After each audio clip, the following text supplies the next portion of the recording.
কেমন আছো সবাই? আশা করি সবাই ভালো আছো। আমিও আলহামদুলিল্লাহ ভালো আছি। আজকে আমাদের বিবিএ অনার্সে ভাইবা পরীক্ষা ছিল। আজকে আমার ভাইবা পরীক্ষাটা কিভাবে দিলাম, কিভাবে প্রস্তুতি নিলাম এবং কিভাবে প্রশ্ন আসে এগুলো সম্বন্ধে বলতে আসছি। পরীক্ষার নাম হচ্ছে ভাইবা বসি, ভাই বা বড় ব, ঠিক আছে? ভাই বা বসি। অনেকে আছে পরীক্ষার নামটাও সুন্দরভাবে বলতে পারে না, তো পরীক্ষার নাম হচ্ছে ভাইবা বসি। কোড হচ্ছে 24, 25, 18। ক্রেডিট হচ্ছে 4টা। পরীক্ষার মার্ক হচ্ছে 100 মার্কের পরীক্ষাটা।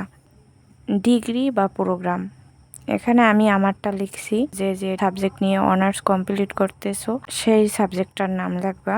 ডিগ্রি প্রোগ্রাম যে বিবিএ, বিবিএ এর পূর্ণরূপটা জিজ্ঞেস করে অনেক সময়। বিবিএ যে করছো তুমি, বিবিএ এর পূর্ণরূপ কি? Bachelor of business administration. Course আর সাবজেক্ট হচ্ছে এক কথা, কোর্স বা সাবজেক্ট, ঠিক আছে?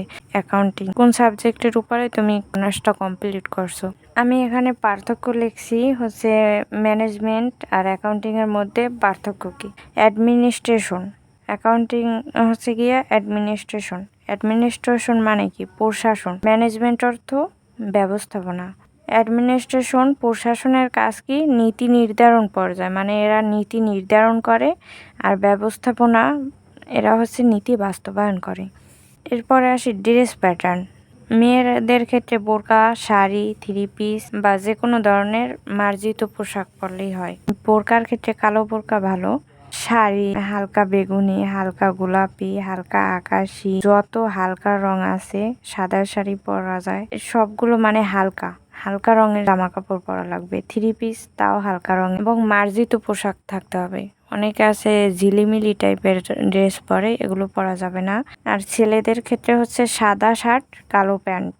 এক কালার শার্টও পরা যাবে, যে কোনো ধরনের এক কালার শার্ট। কালো শুজ, এর সাথে মোজা লাগবে, পরিষ্কার মোজা পরতে হবে, নোংরা কোনো কিছু পরা যাবে না, অ্যাভয়েড করতে হবে। জুয়েলারি, জুয়েলারি এমন কিছু পরা যাবে না যেটা চোখে বাঁধে। জুয়েলারি হিসেবে ছেলে মেয়ে উভয়ে হাতঘড়ি পরতে পারো, হালকা টাইপের সিম্পল ডিজাইনের আংটি রাখতে পারো একটা। তারপর মেয়েদের ক্ষেত্রে সিম্পল কানের দুল, মানে সবকিছু সিম্পল চাই। তুমি অনার্স কমপ্লিট করছো, তোমাকে যেন দেখতে মানে ভদ্র মনে হয়। একজন শিক্ষিত মানুষ যেরকমের হওয়ার কথা, যেরকমের দেখতে লাগার কথা, সেরকমের যেন দেখতে হয়, সেরকমের গেট আপ থাকতে হবে ভাইবের জন্য। পরীক্ষা হলে তোমার হচ্ছে এডমিট কার্ড লাগবে, রেজিস্ট্রেশন কার্ড লাগবে, কলম লাগবে একটা, আর হচ্ছে ক্যালকুলেটর, স্কেল লাগবে, কলেজ আইডি কার্ড থাকলে আইডি কার্ড লাগবে। কলেজ প্রিন্সিপালের নাম, কলেজে প্রিন্সিপালের নাম কি, এটা আমি আমাদের প্রিন্সিপালের নাম লিখছি। তোমাদের প্রিন্সিপালের নামটা অবশ্যই মুখস্থ রাখবা। যে বিভাগীয় প্রধান, তোমাদের ডিপার্টমেন্টের প্রধানকে, আমাদের প্রধান স্যারের নাম আমি এখানে লিখছি। তোমাদের ডিপার্টমেন্টে কে কে টিচার আছে, টিচারের নাম। ভাইবা পরীক্ষার সময় মুখ খোলা রাখবে, মুখ ঢাকা যাবে না, মুখ খোলা রাখতে হবে।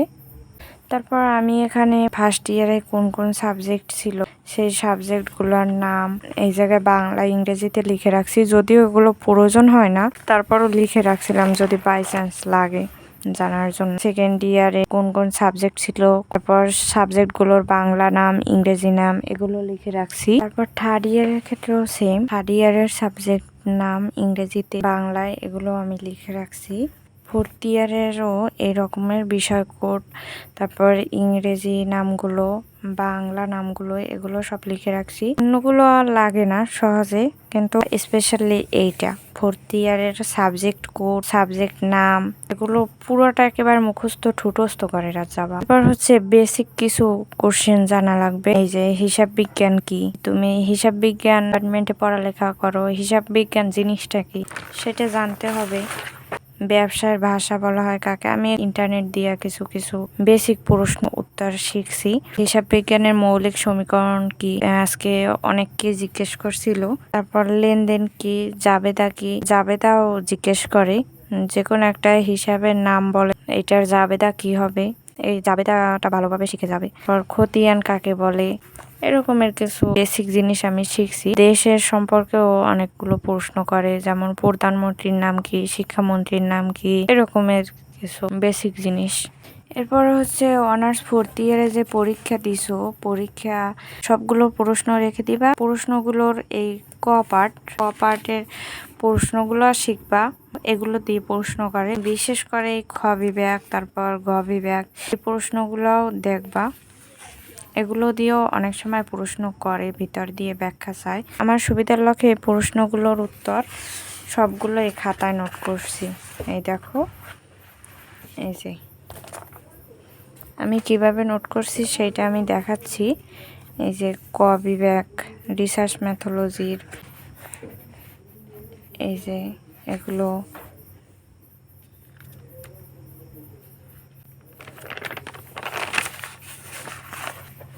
তারপর হচ্ছে হিসাব বিজ্ঞান তথ্য পদ্ধতি, এগুলো এরকমের সবগুলো প্রশ্নের হচ্ছে ক বিভাগ আমি লিখে রাখছি। ক বিভাগ আমি নোট করছি আমার সুবিধার সাথে। অনেকগুলো আছে, তার মধ্যে আমার বইতে পাইনি, সেগুলো হচ্ছে চ্যাটজিপিটি দিয়ে বের করছি। বের করে এক জায়গায় আমি এই নোট করছি। ভাইবা পরীক্ষার আগে 2 দিন কলেজ থেকে ভাইবা পরীক্ষার প্রস্তুতির জন্য ক্লাস হয়। তো ওই ক্লাসে অবশ্যই অংশগ্রহণ নেবা। ওই জায়গায় অনেকগুলো প্রশ্ন সাজেশন দেয় যেগুলো ভাইবা পরীক্ষায় আসতে পারে। ওই ক্লাস 2টায় অবশ্যই উপস্থিত থাকবে। পরীক্ষার প্রশ্নগুলো অবশ্যই ভালোভাবে দেখে যাবা। পারলে খ বিভাগ, গ বিভাগ এগুলোর প্রশ্ন ব্যাখ্যা এগুলো একটু দেখবা। আমি কিভাবে ভাইবা রুমে ঢুকলাম বলছি। প্রথমে হচ্ছে গিয়া ভাইবা রুমে একজন করে ডাকে। রুমে ঢোকার আগে অবশ্যই অনুমতি নিয়ে নেবা।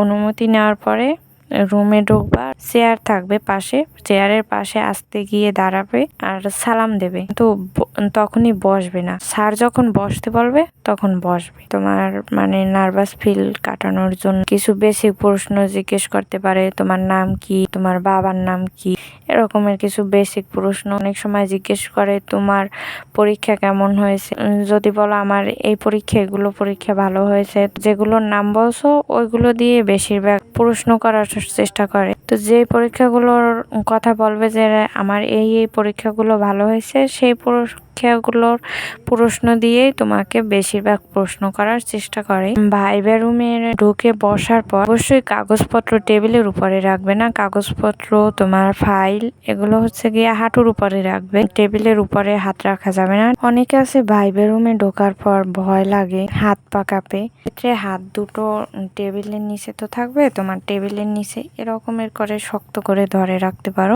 টেবিলের উপরে হাত রাখা যাবে না, কাগজপত্র রাখা যাবে না। হাত, কাগজপত্র বা ফাইল এগুলো হাঁটুর উপরে রাখতে পারো। সর্বশেষ আর একটা কথা, ভাইবা রুমে তারা যেগুলো প্রশ্ন করবে ঠিক সেগুলোর প্রশ্নের উত্তর দিবে। বেশি দেওয়ার চেষ্টা করবে না বা বেশি বাড়িয়ে কথা বলার চেষ্টা করবে না। বেশিরভাগ ভদ্রতা বজায় রাখার চেষ্টা করবে। আজকে এই পর্যন্তই। বাই বাই, ভালো থাকো। আশা করছি তোমাদের একটু হেল্প হলেও হবে।